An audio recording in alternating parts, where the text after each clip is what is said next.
লেবাননে ইসরায়েলি সেনাবাহিনী স্থল অভিযান শুরু করার পর ইসরায়েল সীমান্ত থেকে পিছু হটেছে লেবাননি সেনারা।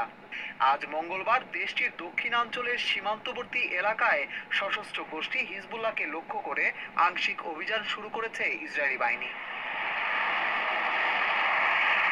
একটি নিরাপত্তা সূত্র বার্তা সংস্থা রয়টার্সকে জানিয়েছে, বৈরুতের শহরতলির বাসিন্দাদের সরে যেতে বলার অন্তত 1 ঘন্টা পর সেখানে বিস্ফোরণের শব্দ শোনা গেছে। এদিকে মার্কিন পররাষ্ট্র দপ্তরের মুখপাত্র ম্যাথিউ মিলার বলেছেন, ইসরায়েল যুক্তরাষ্ট্রকে বলেছে যে তারা সীমান্তের কাছে লেবাননে হিজবুল্লাহর অবকাঠামোকে কেন্দ্র করে সীমিত স্থল অভিযান পরিচালনা করছে। We hold ourselves to, and those are the principles we expect other countries to uphold in their operations. এর আগে ইসরায়েলের প্রতিরক্ষা মন্ত্রী ইয়ভ গ্যালান্ট উত্তর ইসরায়েলের স্থানীয় কাউন্সিলের প্রধানদের বলেছেন, লেবাননের দক্ষিণ সীমান্ত বরাবর যুদ্ধের পরবর্তী পর্ব শীঘ্রই শুরু হবে। আমরা সম্ভাব্য সকল উপায়ে অভিযান চালাবো।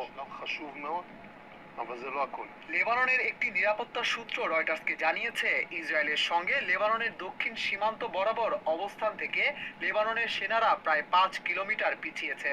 তবে লেবাননের সেনাবাহিনীর মুখপাত্র এই বিষয়টি নিশ্চিত বা অস্বীকার করেননি।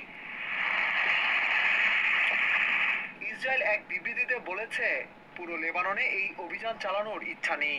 আপাতত আংশিক অভিযান চালাতে চায় ইসরায়েলি বাহিনী। লেবাননে ইসরায়েলের নতুন অভিযানের নাম দেওয়া হয়েছে অপারেশন নর্দার্ন অ্যারোস। ইসরায়েলি বাহিনী জানিয়েছে, হামলাটি চালানো হচ্ছে স্থল ও বিমান বাহিনীর সমন্বয়ে। সম্প্রতি হিজবুল্লাহকে লক্ষ্য করে দক্ষিণ লেবাননে হামলা শুরু করে ইসরায়েল। গত শুক্রবার বিমান হামলায় হিজবুল্লাহর প্রধান হাসান নাসরুল্লাহ ও আরো কয়েকজন নেতাকে হত্যা করে ইসরায়েলি বাহিনী। লেবাননে চলমান হামলায় প্রায় 10 লাখ মানুষ তাদের ঘরবাড়ি ছেড়ে পালিয়ে যেতে বাধ্য হয়েছে।